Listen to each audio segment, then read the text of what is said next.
आदरणीय हिंदी सर, यहाँ पर उपस्थित मेरे सभी भाई बहनों, आप सभी को सुप्रभात। आज हम सभी लोग सुदामा चरित पाठ को समझेंगे।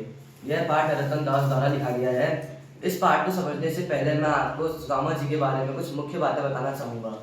सुदामा और कृष्ण जी ये दोनों बचपन में बाल सखा थे। इन दोनों ने संदीपन गुरु के यहाँ शिक्षा ग्रहण की थी। और जो सुदामा जी थे उनकी पत्नी का नाम सुशीला था। एक दिन उनकी पत्नी के मन में ख्याल आया और उन्होंने सुदामा से कहा कि आप अपने बाल सखा कृष्ण के पास क्यों नहीं जाते, वो आपकी दैनिक दशा को देखकर कुछ ना कुछ सहायता तो कर ही देंगे। अपनी पत्नी की बात मानकर जब वे वहां गए, उनके साथ जो कुछ भी हुआ और जब वे वापस लौटे, उनकी दशा किस तरह बदली, इन्हीं सब चीजों का वर्णन इस पाठ में किया गया है। आइए समझते हैं। इस पाठ को समझने के लिए मैं सबसे पहले ऋषभ भट्ट को बुलाना चाहूंगा। शीस पगा न जगा तन में, प्रभु जाने को आही के ही बसे के ही ग्रामा। न सर पे पगड़ी है, न शीस पगा न जगा तन में, प्रभु जाने को ही आई बसे के ही ग्रामा। न सर पे पगड़ी है, न तन में कुर्ता, प्रभु न जाने वह किस गांव से आया है। धोती फटी सी लटी दुपटी, अरु पाए वाहन को नहीं सामान। धोती फटी सी है और ना ही उनके पैरों में चप्पल है।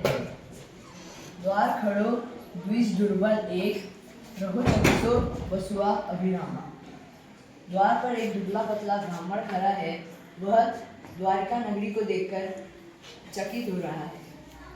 पूछत दीन दयाल को धाम, बतावत अपनो नाम सुदामा। वह दीनदयाल श्री कृष्ण का महल पूछ रहा है तथा अपना नाम सुदामा बता रहा है। ऐसे बेहाल बिमाई सो पग, कंटक जाल लगे पुनि जाए। हाय महा दुख पायो सखा, तुम आए इते ना किते दिन खोए।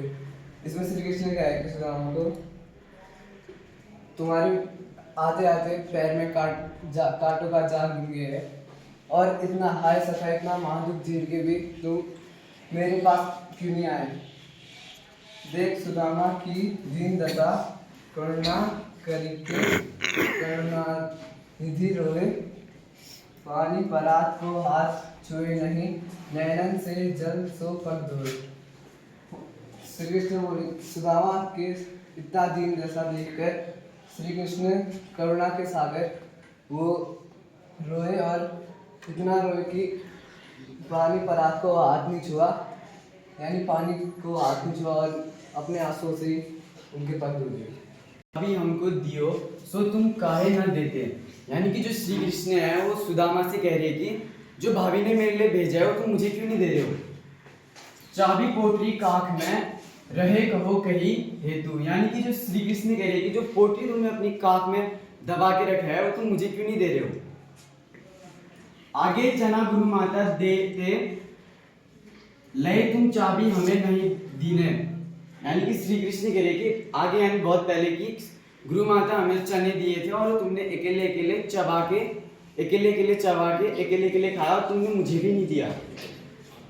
श्याम कहो मुस्कुराते सुदामा सो, श्री कृष्ण मुस्कुराते हुए सुदामा से कहते हैं चोरी की वाणी में हो जो प्रवीण। श्री कृष्ण कहते कि तुम चोरी के वाणी में तो बहुत प्रवीण हो। पोटली काख में चाबी रहे तुम, पोटली को तुमने काख में दबा के रखा है। खोलत नहीं सुधा रस पीने, यानी जो उसमें चावल है अमृत के पानी में डुबो के दिए जो भाभी ने। पिछली वाणी अजो न तजो तुम, यानी तुम पहले भी जैसे थे अभी भी वैसे हो। यानी श्री कृष्ण कह रहे कि तुम पहले भी चोर थे अभी भी चोरी हो। तैसे ही भाभी के तुंतुले किन्हे, और तुम ऐसी जो मेरे भाभी ने मेरे लिए चावल भेजा है उनके साथ भी तुम ऐसा ही कर रहे हो। वह पुतली वह उठी, मिलनी वह आदर की बात। सुदामा जी सोचते हैं कि श्री कृष्ण ने उन्हें बहुत आदर के साथ द्वारका में रखा और उन्होंने उनके पग आंसुओं से धो दिए थे। वह पटकनी गोपाल की कछुना दानी जात। सुदामा जी कहते हैं कि श्री गोपाल यानी कि श्री कृष्ण की कड़ी कोई समझ नहीं सकता।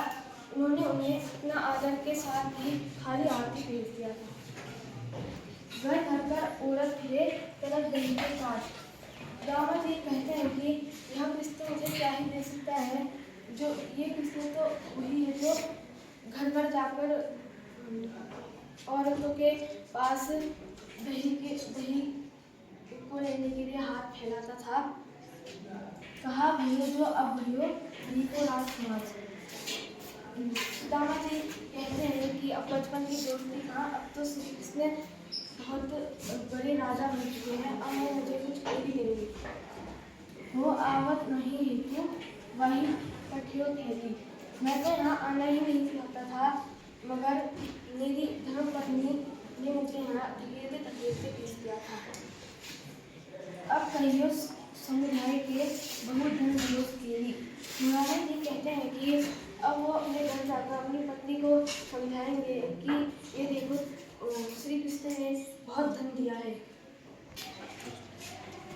वैसे ही राज समाज बने, गजबाजी घर में संभ्रम छायो। तो जब सुदामा जी जो थे, जब वो वापस अपने गांव आए तो उनको जैसा द्वारका में महल दिखा था उनका श्री कृष्ण का, वैसे ही सेम टू सेम बिल्कुल बराबर उनको महल दिख रहे थे। और उनको लगा कि वह उनमें भ्रम छा गया। कान्हो परियो कहू मारक भूली के फेरे कि मैं अब द्वारका आयो। उनको लगने लग गया कि वह कहीं रास्ता भूल के द्वारा वापस द्वारका तो नहीं आ गए। भवन बिलोकवे कि मन लोचत सोचत ही सब गांव मझायो। भवन मतलब यहाँ पे जो शब्द है इसका मतलब होता है भवन, और बिलोके में मतलब देखना। मतलब जो भवन थे वो इतने सुंदर थे कि उनका जो मन था वो सोच में पड़ गया कि इतनी सुंदर भवन मतलब कोई कैसे बना सकते हैं। सोचत ही सब गांव मझायो। वही ये सब सोचते सोचते पूरे गांव के बीच में आए खड़े हो गए। मझायो मतलब बीच में। पूछत पांडे फिरे सब सौ। यहाँ पांडे जो शब्द प्रयोग हुआ है ये सुदामा जी के लिए किया गया है। जो सुदामा जी थे वह सारे गांव आस से पूछते रहते हैं कि मेरी झोपड़ी कहाँ है, पर वो अपनी झोपड़ी कहीं भी खोज नहीं पाते हैं। फिर वो सोचते हैं कह वह टूटी सी छानी हती, कह कंचन की अब धाम सुहावत। वह सोचते हैं कहाँ तो वह टूटी सी एक झोपड़ी थी, अब तो इतना बड़ा महल भी अच्छा नहीं लगता। कह पग में पहनी पन्ही नहाती, कह लह गजराज फाड़े महावत। कहाँ पहनने के लिए पैरों में चप्पल तक नहीं थी उनके पास, और आज उनके द्वार पे महावत हाथी लिए खड़े हैं। भूमि कठोर पे रात कटे, कह कोमल सहज पे नींद न आवत। जहाँ पहले भूमि जो कठोर भूमि थी उस पर रात बीतती थी, अब तो एक कोमल बिस्तर पे भी नींद नहीं आती है। कह जुड़तो नहीं कोदो सवा, प्रभु के प्रताप ते दाख न भावत। ये जो कोदो और सवा है ये दो प्रकार के अनाज होते हैं। वह बोलते हैं कि जो कोदो और सवा थे ये अभी पहले पूरे नहीं पड़ते थे, पर अब प्रभु के प्रताप की वजह से जो दाख अंगूर को कहते हैं, तो जो दाख है वो अब अंगूर भी अच्छे नहीं लगते उनको।